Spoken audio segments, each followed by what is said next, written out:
હું છું ડૉક્ટર આઝાદી પટેલ, સિનિયર આઈવીએફ કન્સલ્ટન્ટ અને ક્લિનિકલ લીડર અહીંયા આર્ટ ફર્ટિલિટી ક્લિનિક્સમાં પ્રેક્ટિસ કરું છું. આજે આપણે વાત કરવાના છે કે ઇન્ફર્ટિલિટીમાં બહેનોના શું પ્રોબ્લેમ હોઈ શકે જેનાથી ઇન્ફર્ટિલિટી થઈ શકે. તો સૌથી પહેલાં ગર્ભાશયના મુખનો પ્રોબ્લેમ. કોઈને રિપીટેડ ઇન્ફેક્શન થતું હોય, યોનિનું ઇન્ફેક્શન થતું હોય કે ગર્ભાશયના મુખનું ઇન્ફેક્શન થતું હોય, તો એનાથી જે ગર્ભાશયનું મુખ હોય એ બંધ થઈ જતું હોય છે, કાં તો એમાં સિવિયર ઇન્ફેક્શન થઈ શકતું હોય છે, જેનાથી સ્પર્મ્સ ઇન્ટરકોર્સ પછી ઉપર ચડવામાં પ્રોબ્લેમ થઈ શકતો હોય છે.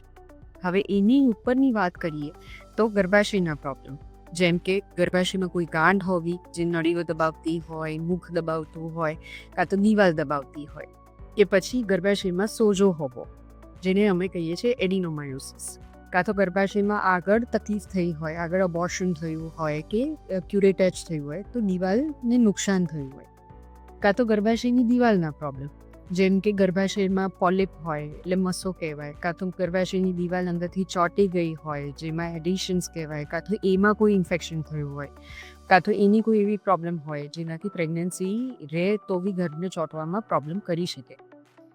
પછી એની આગળ આવે જે કહેવાય નળીઓ, ફેલોપિયન ટ્યુબ. એટલે ફેલોપિયન ટ્યુબ હોય નહીં, કાં તો બંધ થઈ ગઈ હોય, કાં તો આગળ એક્ટોપિક થઈ હોય જેનાથી ડેમેજ થયું હોય તો બી પ્રેગ્નન્સી રહેવામાં તકલીફ થઈ શકે. અને છેલ્લે આવે આપણે અંડાશયના પ્રોબ્લેમ, જે સૌથી મેઇન પ્રોબ્લેમ હોય, જેમાં બીજ ઓછા હોવાથી, કાં તો કોઈ ગાંઠ હોવાથી, કાં તો એન્ડોમેટ્રિયોમા એટલે ચોકલેટ સિસ્ટ હોવાથી ઘણા બધા પ્રોબ્લેમ હોઈ શકે છે. કાં તો અંડાશય ચોંટી ગઈ હોય કોઈ જગ્યાએ, ઇન્ટેસ્ટાઇનને કે બીજી કોઈ બી જગ્યાએ, તો બી એનેટમી ડિસ્ટર્બ કરી શકે છે, એને પ્રોબ્લેમ કરી શકે છે.